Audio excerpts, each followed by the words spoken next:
नमस्कार साथियों, स्वागत है आपका हमारे YouTube चैनल स्टैंडर्ड जी के ग्रुप पर। तो साथियों, आज के इस वीडियो में हम मौर्य साम्राज्य को कवर करने वाले हैं। जैसे ही नंद वंश के पतन के बाद मौर्य वंश की स्थापना हुई 322 ईसा पूर्व से 185 ईसा पूर्व तक मौर्य साम्राज्य चला। तो इसमें कुछ मुख्य राजा हुए, जैसे चंद्रगुप्त मौर्य, बिंदुसार, अशोक। ये सबसे महत्वपूर्ण राजा थे। तो आज के इस वीडियो में हम चंद्रगुप्त मौर्य से संबंधित मोस्ट इंपोर्टेंट एमसीक्यू करने वाले हैं। तो चलिए स्टार्ट करते हैं। पहला क्वेश्चन है, मौर्य साम्राज्य की स्थापना किसने करी? तो मौर्य साम्राज्य की जो स्थापना करी थी वो चंद्रगुप्त मौर्य ने करी। चंद्रगुप्त मौर्य ने मौर्य साम्राज्य की स्थापना करी। अगला क्वेश्चन है, चंद्रगुप्त मौर्य का जन्म कब हुआ था? तो चंद्रगुप्त मौर्य का जो जन्म हुआ था वो 345 ईसा पूर्व हुआ था। कुछ लोगों का मत है कि चंद्रगुप्त मौर्य का जन्म 340 में हुआ। तो राइट आंसर हो जाएगा हमारा 345। अगला क्वेश्चन है, चंद्रगुप्त मौर्य का प्रधानमंत्री था। तो चंद्रगुप्त मौर्य का जो प्रधानमंत्री था चाणक्य, चंद्रगुप्त मौर्य का प्रधानमंत्री था, जिसे कौटिल्य भी कहा जाता है। अगला क्वेश्चन है, चाणक्य का अन्य नाम था। तो चाणक्य को अन्य किस नाम से जानते थे? तो चाणक्य को जो अन्य नाम से जानते थे, विष्णुगुप्त के नाम से जानते थे। चाणक्य का अन्य नाम विष्णुगुप्त। अगला क्वेश्चन है, किसकी तुलना मैकियावेली के प्रिंस से की जाती है? तो किसकी तुलना की जाती है?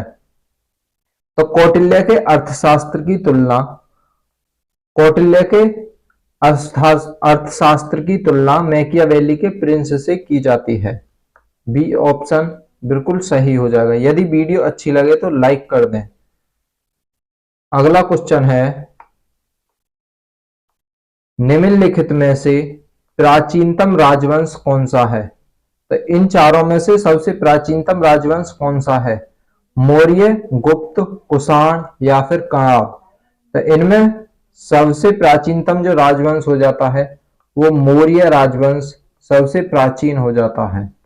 अगला क्वेश्चन है, कौटिल्य चाणक्य किसका प्रधानमंत्री था?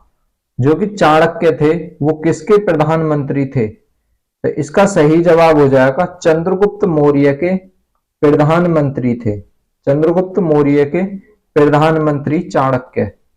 अगला क्वेश्चन है, चंद्रगुप्त के शासन विस्तार में किसने मुख्य रूप से मदद की? तो चंद्रगुप्त ने जो अपना शासन का विस्तार किया था उसमें किसने चंद्रगुप्त की सहायता करी?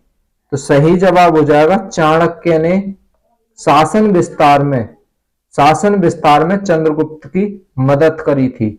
अगला क्वेश्चन है, सांची किस कला व मूर्ति कला का निरूपण करता है? तो सांची जो है किस कला व मूर्ति कला का निरूपण करता है?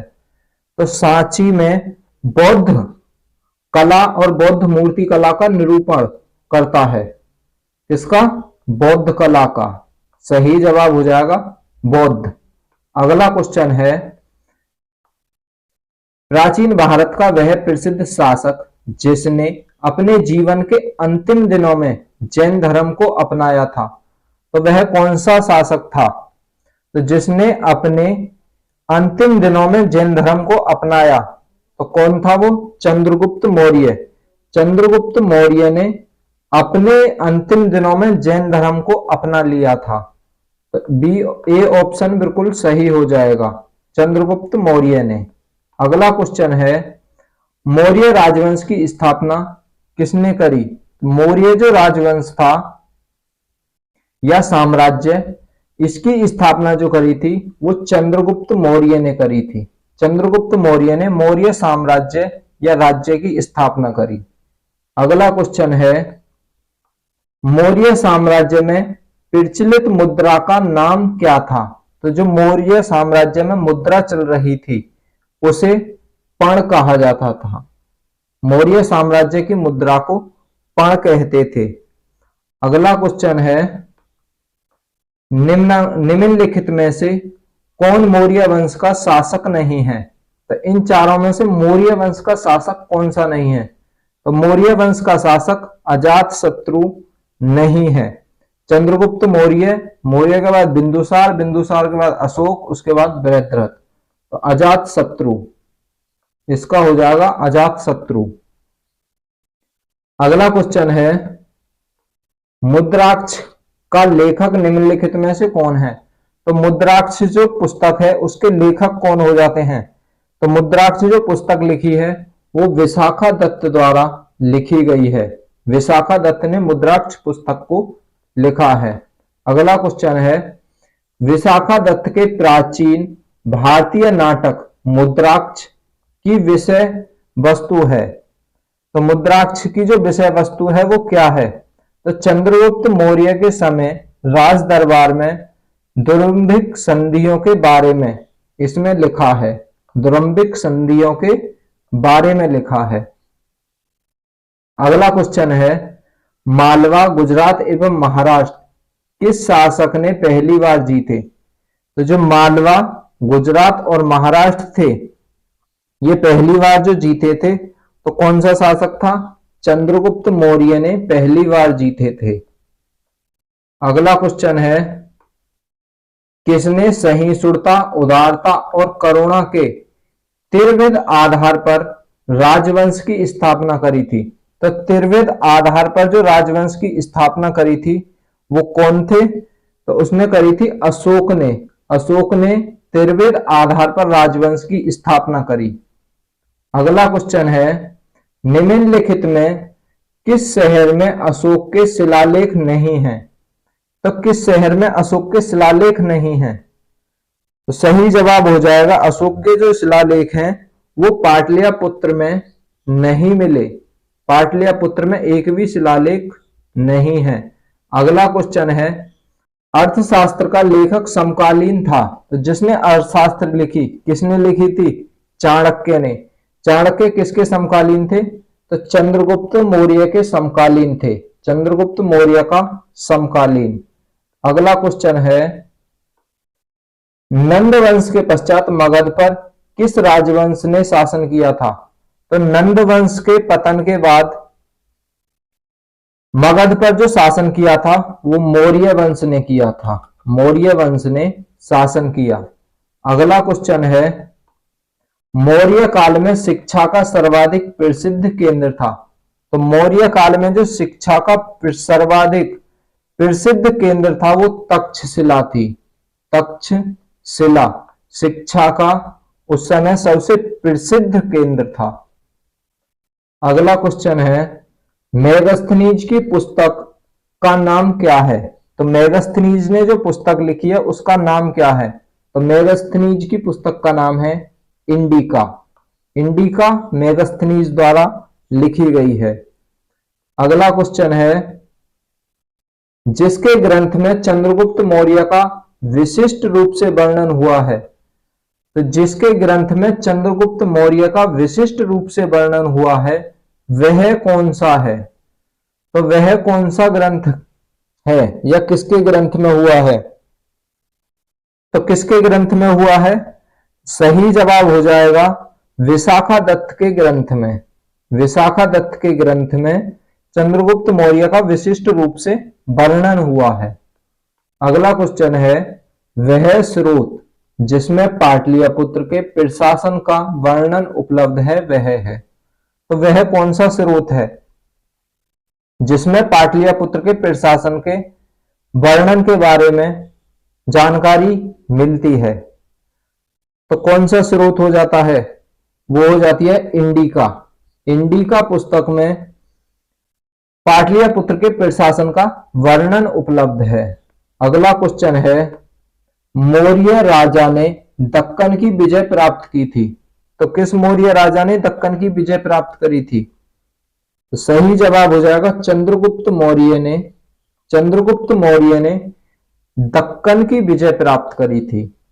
अगला क्वेश्चन है, मेगस्थनीज ने भारतीय समाज को कितनी श्रेणियों में विभाजित किया था? तो मेगस्थनीज ने जो भारतीय समाज को विभाजित किया था वो 7 श्रेणियों में विभाजित किया था। अगला क्वेश्चन है, कौटिल्य के अर्थशास्त्र में किस पहलू पर प्रकाश डाला गया है? कौटिल्य के अर्थशास्त्र में किस पहलू पर प्रकाश डाला गया है? तो कौटिल्य के अर्थशास्त्र में राजनीतिक नीतियों पर सबसे अधिक प्रकाश डाला गया है। तो कौटिल्य का जो अर्थशास्त्र है वो राजनीति से संबंधित है। अगला क्वेश्चन है, पाटलिपुत्र को किस शासक ने सर्वप्रथम अपनी राजधानी बनाया? तो पाटलिपुत्र को सर्वप्रथम किस राजा ने अपनी राजधानी बनाया? तो ये चंद्रगुप्त मौर्य ने पाटलिपुत्र को पहली बार यानी सर्वप्रथम अपनी राजधानी बनाया, चंद्रगुप्त मौर्य ने। अगला क्वेश्चन है, पाटलिपुत्र में स्थित चंद्रगुप्त का महल मुख्य बना था। तो पाटलिपुत्र में जो स्थित चंद्रगुप्त का महल था वो मुख्यतः किससे बना था? लकड़ी द्वारा बना था, लकड़ियों से बना था। अगला क्वेश्चन है,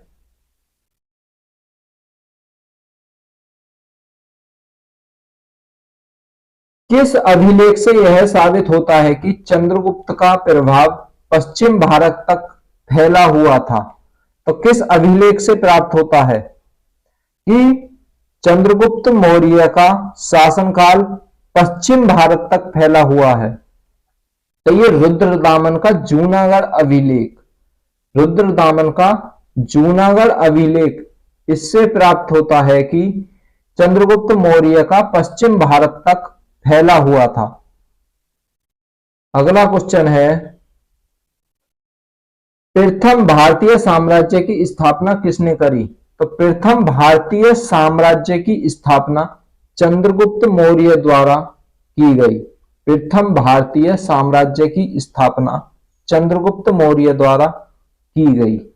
अगला क्वेश्चन है, प्रसिद्ध यूनानी राजदूत मेगस्थनीज भारत में किसके दरबार में आए थे? तो प्रसिद्ध यूनानी राजदूत मेगस्थनीज भारत में जो आए थे वो चंद्रगुप्त मौर्य के दरबार में आए थे। चंद्रगुप्त मौर्य, चंद्रगुप्त मौर्य के दरबार में। अगला क्वेश्चन है, चंद्रगुप्त मौर्य ने सेलूकस को कब पराजित किया था? तो चंद्रगुप्त मौर्य ने जो सेलूकस को पराजित किया था वो 305 ईसा पूर्व में पराजित किया था। 305 ईसा पूर्व में चंद्रगुप्त ने सेलूकस निकेटस को हराया। अगला क्वेश्चन है, किस ग्रंथ में शूद्रों के लिए आर्य शब्द का प्रयोग हुआ है? तो किस ग्रंथ में हुआ है? तो ये अर्थशास्त्र में शूद्रों के लिए आर्य शब्द का प्रयोग हुआ है। अगला क्वेश्चन है, किसने पाटलिपुत्र को पोलिविरोध कहा है? तो किसने पाटलिपुत्र को पोलिविरोध कहा? तो किसने कहा था? तो ये मेगस्थनीज ने पाटलिपुत्र को पोलिविरोध कहा था।